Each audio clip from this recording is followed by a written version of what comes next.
don't know how the hand of God works. That's why you are having high blood pressure, because of your enemy. I've heard people threaten that I will die. I never prayed about it. I've heard people say all kinds of evil. We will fail. I don't pray about such things. You know why? If the hand of God is upon me, that's one of the way he works. You will be sleeping, God will be walking. Because he is your defense. He has become your fortress. Nobody can kill me. Nobody can frustrate my life and destiny. Nobody can destroy my ministry. The Bible says, whatsoever he doeth, he shall prosper, because there is a hand upon your life. And I decree over you, every enemy that has sworn that they will die before their time. Watch this powerful video by God's servant Apostle Michael Orokpo, and God will bless you mightily. Don't forget to like, share, and subscribe. God bless you. When the hand of God comes upon you, there are 5 dimensions of manifestation. As I'm here now, if I engage any of the things I will teach you now, and I sense the hand of God, I know what to do. I won't just be excited. The problem with the child, the spiritual babe, is that he enjoys spiritual things, but he can't apply them. And so when he prays, for example, and he's sweating, and he senses an anointing, he begins to misbehave and jump up and down. The adrenaline is too much. And he thinks the whole idea behind prayer is to dance around the altar. He doesn't know what he has generated, that nations depend on it. He doesn't know what he has generated, destinies depend on it. So he can generate it, but he doesn't know how to apply it. So the first dimension of the hand of God is that the hand of God provokes creativity.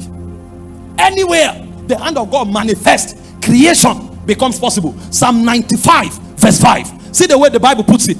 The whole enterprise of creation is an expression of the hand of God. He said the sea is his, and he made it, and his hand formed the dry ground. So the hand of God demonstrates power in creativity. You know, in Genesis chapter 1 verse 1, he said, in the beginning Elohim created the heavens and the earth. Elohim means almighty. So he's still talking about power, but the dimension of power that creates is the hand of God. So anytime the hand of God comes upon you, don't just be excited, become creative. That is where your business ideas come from. That is where dominion comes from. A man can be in business and he's struggling. This business is not working. What you need is the hand of God. When the hand of God comes upon you, you will know which business to do, and you will know how to market that business for it to prosper. Your ministry is not supposed to suffer.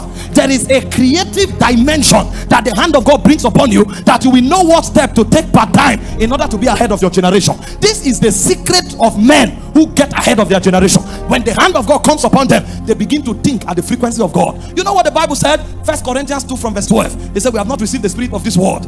We have received the spirit of God, that we may know the things that are freely given to us by God. And he said, which things the Holy Ghost teaches, not with wisdom, not with words that human wisdom teaches, but with words that the Spirit teaches, comparing spiritual things with spiritual things. He said, for the natural man receiveth not the things of the Spirit of God, neither can he know them. The natural man can't know them, because there are certain realities that are at elevated realm. Only a man who is enabled can think from there. He said, but we have the mind of Christ.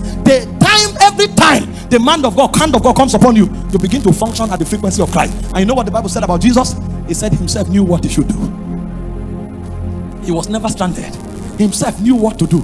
And when he said knew what to do, it's not human strategy, it's supernatural strategy. In John chapter 6 from verse 11, they needed food. There were 5,000 men, not counting women and children. And Jesus taught for 3 days. When he was done, they said everybody was hungry. And Jesus said, give them something to eat. The disciples said, please don't go there. Even 1 year's wages can't feed them. They were thinking at the level of men. They had not come up either. There's a realm where the mind of God works. And Jesus said, no, we are not talking wages here. Because as far as they are concerned, there are 2 things they know that produce money or food: sowing and reaping, or wages and salary. But Jesus was operating at a realm beyond both. And they said, what do you have? They said, only a little boy here has 5 loaves and 2 fish. He said, bring it here.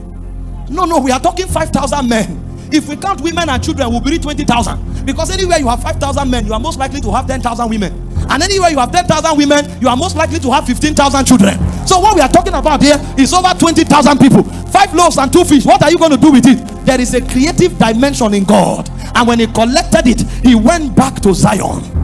You know what 5 and 2 is? 7. That's perfection. You are counting fish, you are counting bread. I've entered perfection. And he lifted it. I thank you, oh Father. Take, give them. In perfection, nothing can go wrong. And as they were breaking it, the bread was multiplying. The bread was multiplying. The bread was multiplying. When they finished feeding the people, he said, gather every fragment, let nothing be wasted. When they gathered it, they had 12 baskets. You know what 12 is? Government. I brought the realm of heaven. Superior intelligence.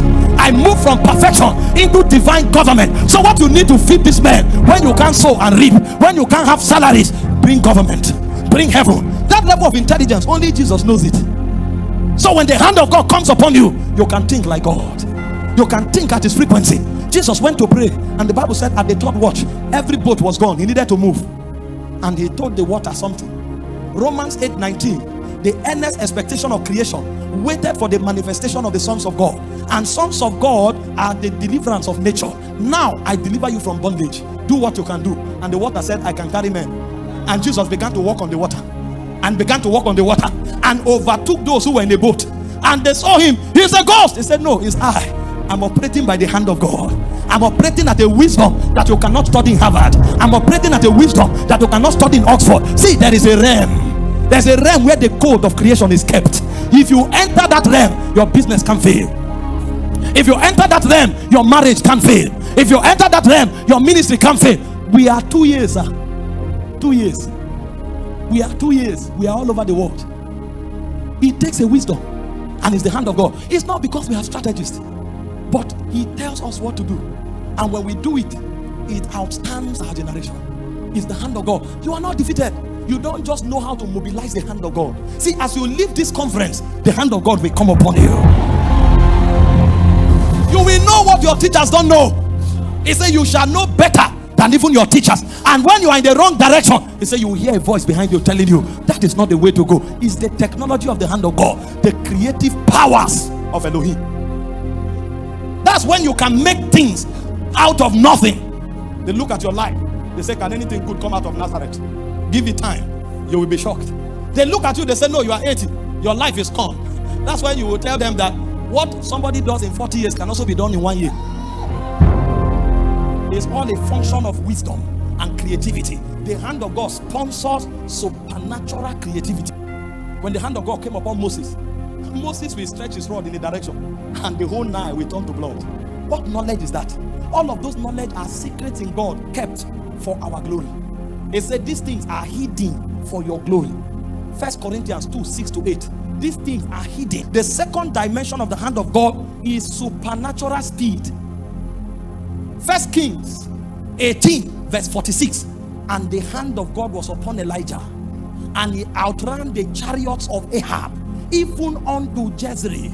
See, when we are talking the power of God, we are not just talking feelings. We are talking power that creates supernatural changes. You know what that means? The king represents status quo. That means the best of what can be obtained, he represents it. And his horses are the fastest for the purpose of security. You never go to any land where anybody has a horse better than that of the king.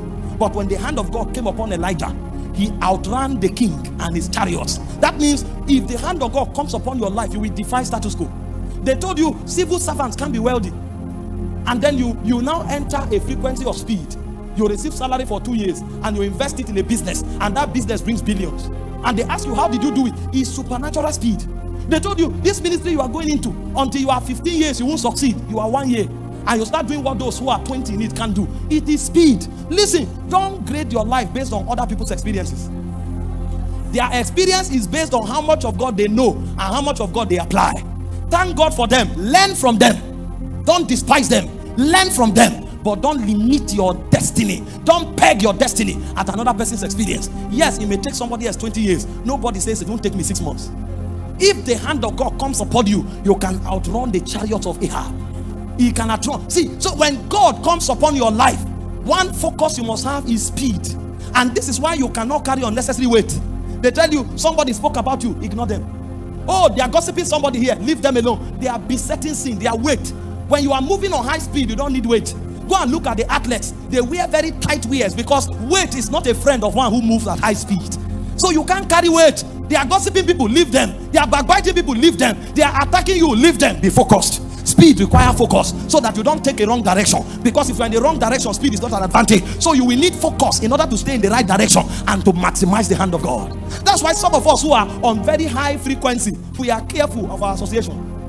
Because we cannot be the reason why we go in the wrong direction or we slow ourselves down. You know what the Bible said? It said when the Spirit comes upon you, they that wait upon the Lord, it said they mount up with wings like the eagles. You don't know you have wings until the hand of God comes upon you. Biology told you that you have 2 legs. Wait until your spiritual dimension appear. That's when you will know that you don't only have 2 legs, you also have wings. The wings come alive when the hand of God comes upon you. And he said when you mount up like the eagle. So you go high and you go fast at the same time because of the hand of God. The hand of God sponsors speed. I don't know who I'm talking to tonight, but that stagnation in your life has just broken. The third thing about the hand of God is that the hand of God works wonders. If everything in your life is natural, you are a failure. If you can explain everything about your destiny, you are a failure. Ask those who change things. There are many things about their life that is supernatural, and that supernatural life is a function of the hand of God. Acts 4:29-30, when the disciples of Jesus were beaten, flogged, intimidated, and they were warned to stop preaching, they came to God and said, Lord, now behold, they are threatening. Behold, they have paralyzed us with their threats. Behold it. They now say, grant unto thy servant all boldness that we may speak the word. How? They say, by stretching forth thy hand to heal, and that signs and wonders may be done in the name of thy holy child. If the hand of God is stretched, signs and wonders happen. So signs and wonders don't happen because we are orators. Signs and wonders happen because the hand of God is stretched. So if you want to see signs and wonders, do what moves the hand of God, and it will become natural. In Exodus chapter 3 verse 20, he said, I will stretch forth my hand and strike Egypt with all of my signs and my wonders. My life is a supernatural life because perpetually the hand of God is stretched upon me. That's why those days when God begins to use anybody, they say the hand of God is upon him. Signs. When the hand of God came upon Samson, the Bible says Samson took the gate of a city, the gate of Gaza, and he climbed the mountain. This gate you are seeing here, that's not a city gate. This one is the gate of a fence. Those days, a city is wall to wall. So from that junction, when you left the express, cross over to Buari here. If Buari is a city, the whole thing is a wall. And so the gate will be like 1 mile to 1 mile. Because they used to have soldiers stand on the gate. They call them sentry officers. So you need 100 soldiers to stand on the gate to keep watch. So we are talking about a gate that 100 officers can stand on. Samson came, pulled it out of the ground, carried it on his shoulder, and climbed the mountain. Do you know how difficult it is to climb a mountain, let alone climbing with gate? Because the hand of God was upon him. When the hand of God comes upon you, even when you talk, things happen. When you sing, things happen. Your life is embodied with the supernatural. I prophesy over someone tonight. From today, your life becomes an endless stream of the supernatural. The fourth dimension of the hand of God is judgment on your enemies. Exodus 3 verse 20, I will stretch forth my hand and strike Egypt with all of my signs and my wonders. Exodus 12 verse 12, and God passed through Egypt and judged all the gods of Egypt. When the hand of God comes upon your life, anybody who makes himself your enemy is in trouble. He said, gather together, you will scatter. Take counsel together, it will come to naught. Speak the word, it will not stand. For our God is in our midst. When the hand of God comes upon you, your enemies are not your enemies, they are the enemies of God. He said there's no enchantment against Jacob, there's no divination against Israel. Not because Jacob is strong, because the shout of the king is in the midst of them. He said though the enemy comes in, he said like a flood, the Spirit of God will lift up a standard. See, you don't know how the hand of God works. That's why you are having high blood pressure, because of your enemy. I've heard people threaten that I will die. I never prayed about it. I've heard people say all kinds of evil. We will fail. I don't pray about such things. You know why? If the hand of God is upon me, that's one of the way he works. You will be sleeping, God will be walking. Because he is your defense. He has become your fortress. I'm not saying be irresponsible towards your spiritual security, but I'm saying if there are certain things that if you know, your prayer points will reduce. And one of it is the way the hand of God works. Sir, nobody can kill me. Nobody can frustrate my life and destiny. Nobody can destroy my ministry. The Bible says, whatsoever he doeth, he shall prosper, because there is a hand upon your life. And I decree over you, every enemy that has sworn that you will die, they will die before their time. And the final thing the hand of God represents is terror. Terror. Terror. Terror.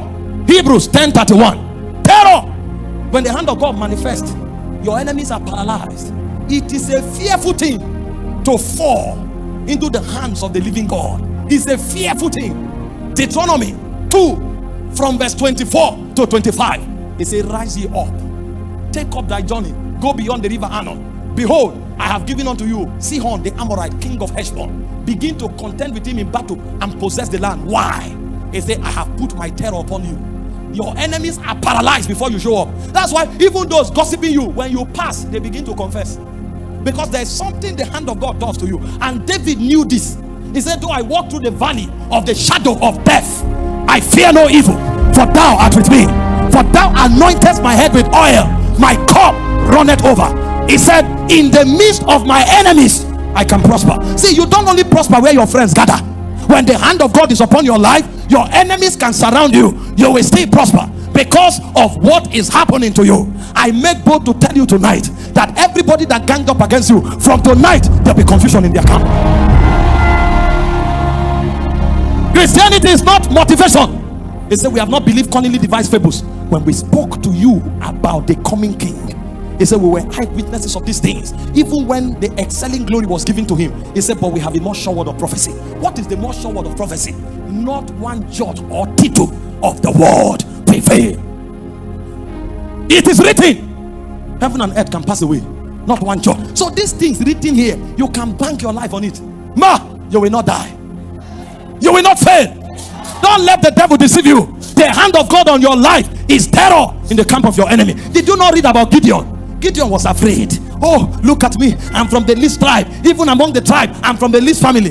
The angel told him, go to the camp of the enemies. Hear what they are saying about you. Here, see, when the devil comes out, he tries to intimidate you. It's a lie. It's a strategy of fear. Go to their camp. They can't sleep because of you. They call you mighty man of valor. See, there is something on your life. You are the only one who thinks you are in an entity. Your enemies don't think so. When you pass, they can't sleep. When you speak, they are offended. That's why anything you say, they know, because they are watching and monitoring you. If you cough, they know what you said, and they are trying to attack you. Don't care about them. The terror in their camp alone is enough, because there is no enchantment against Jacob. See, I decree over you, from today your enemies will be disgraced on your account.